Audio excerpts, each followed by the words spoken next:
কথা বলে ফেলছি, আমার মাফ করে দিন। আরে না, কি বলিস? আমিও তো তোকে অনেক উল্টাপাল্টা কথা বলেছি, আমি কিছু মনে করিনি। না, কিছু মনে করিনি। আচ্ছা ভাইয়া, ছোটবেলায় জন্মদিনের কথা তোমার মনে আছে? কেন মনে থাকবে না? অবশ্যই মনে আছে। আমরা মধ্যবিত্ত পরিবার ছিলাম, সবসময় আমার জন্মদিনটাই পালন করা হতো, তোমার জন্মদিনটা পালন করা হতো না ভাইয়া। মা অনেক কিছু রান্না করতো, স্পেশাল ফিনিটা রান্না করতো আমাদের জন্য। আর কেক,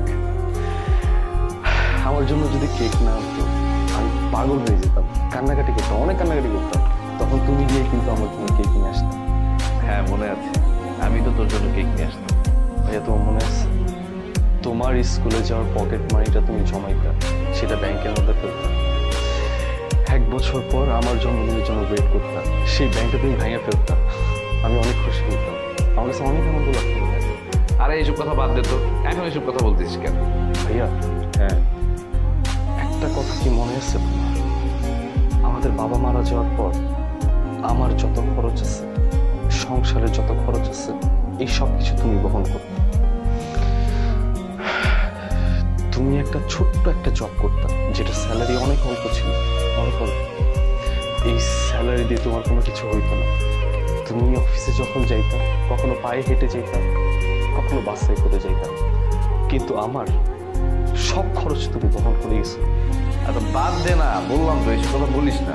ভাইয়া জানো, আমি মনে করতাম তোমার কোনো ফ্যাশন সেন্স নাই। তুমি যেই কোনো কস্টিউম পরে, যেই কোনো শার্ট প্যান্ট টি শার্ট যা কিছু পরে তুমি পুরোপুরি বের হয়ে যেত। আমি মনে করতাম যে আমার ভাইয়ের কোনো ফ্যাশন সেন্স নেই, কিন্তু তুমি যে কি করতা এটা আমি এখন বুঝি। তুমি নিজে না পরে তুমি আমাকে দামি দামি ব্র্যান্ডের পোশাক পরাইছো, কস্টিউম পরাইছো। আর ধুর বুকে, তো কে বলছে এইসব কথা? কে বলছে তুই আর স্মার্ট? তুই অনেক সুন্দর মাশাআল্লাহ। আর তুই যেসব স্টাইল করিস না, তোর কিন্তু অনেক ভালো লাগে, কারণ তুই হয়েছিস আমার মার মতো আর আমি হয়েছি বাবার মতো। আচ্ছা বাদ দে, চল কেক কাটি।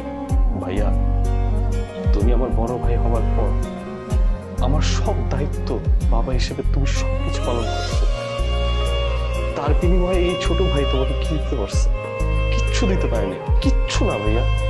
বাবা হিসেবে বা বড় ভাই হিসেবে যে সম্মানটুকু দেয়া লাগে আমি তোমাকে দিতে পারছি কিনা আমি জানি না। আমি সেই কারণে তোমার কাছে অনেক সরি ভাইয়া, অনেক সরি, রিয়েলি সরি। যদি পারো তোমাকে মাফ করে দিও, আমি তোমাকে অনেক ভালোবাসি। কি পাগলামি তুই বলতে? আমি জানি না তুই আমাকে ভালোবাসিস, তোর বলতে হবে।